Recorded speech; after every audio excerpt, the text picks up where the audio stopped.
What's the matter with that one? Hello. Testing. All right. And next speaker has come all the way from Georgia. Any people from Georgia here?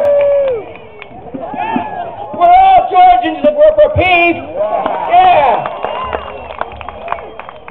Representative Cynthia McKinney served 6 terms representing the 4th District in Georgia.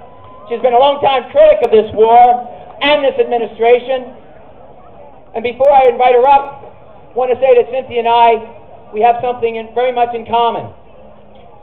On St. Paddy's Day, we're all Irish, and we're sharing a green beer at the local pub because we were both born on St. Patrick's Day, March 17th. Cynthia McKinney.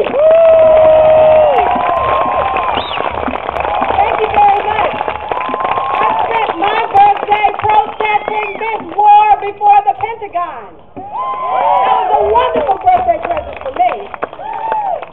Our country is in danger, not just from foreign enemies, but above all from our own misguided policies. This war must be ended, and in my judgment, it can be ended. And it does not involve giving up, but it does involve not continuing to follow the bankrupt policy that we're following at the present time. Bobby Kennedy said that almost 40 years ago.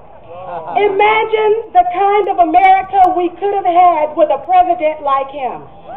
Instead, we've sunk to stolen elections, a George W. Bush presidency, an exhaustively complicit Democratic Party. What about a livable wage for America's workers? What about repealing the Patriot Act, the Secret Evidence Act, and the Military Tribunals Act? Why don't we know the truth about September 11th? George Bush lied on Americans, spied on Americans, and lied our country into war. While our soldiers and others suffer daily from depleted uranium, who will take nuclear power off the table? Why is impeachment off the table? The U.S. is now the world's greatest debtor. While our infrastructure crumbles, the U.S. tumbles down the world rankings for life expectancy. Of industrialized countries, we spend the least for and have the most children in poverty. Unarmed black men are murdered by rogue police officers.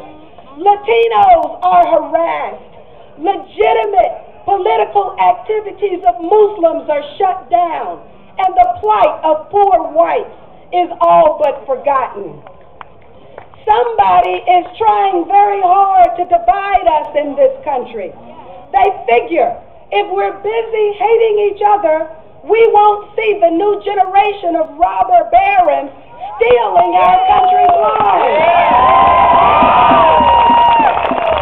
I reject whatever the plans are that they have for me and you.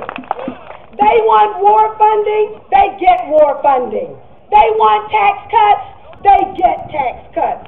They put Blackwater mercenaries on the streets of New Orleans, where they remain even up to today. They don't want Katrina survivors to return in order to make way for $2 million apartments in downtown New Orleans. Honestly, I rejoiced when the Democrats took over Congress, even though the war party made sure I wasn't there to vote against the war. But I have to admit that I'm saddened deeply by what my opposition party has become.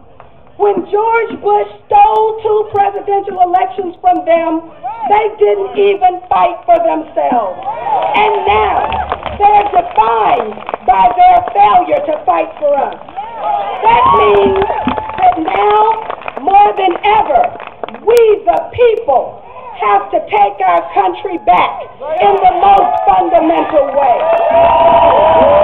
We don't have to settle for injustice, environmental degradation, or more war. We refuse to be complicit in torture, war crimes, crimes against humanity, and crimes against the peace. Our children deserve a better country, and the world deserves a better partner. That's why I'm happy to see Cindy Sheehan run for Congress. I want Cindy to win. But not only Cindy, I want to see peace people all over this country run for office on a platform to stop the war machine now.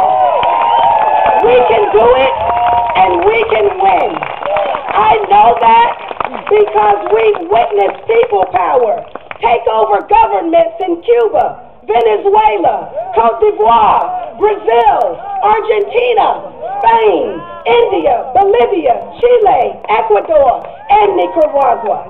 And let us not forget the valiant people of Haiti, who twice had their elected president, Aristide, removed from office due to U.S. intrigue, but who demanded the integrity of their vote and of their democracy, so that the president today of Haiti is the valid choice of the Haitian people. If they can do that, I know we can find another president willing to say what Dwight David Eisenhower said over 40 years ago. Every gun that is made, every warship launched, every rocket fired signifies in a final sense a theft from those who hunger and are not fed, and those who are cold and are not clothed. The world in arms is not spending money alone. It is spending the sweat of its laborers, the genius of its scientists, and the hope of its children. I want peace, and I want it now.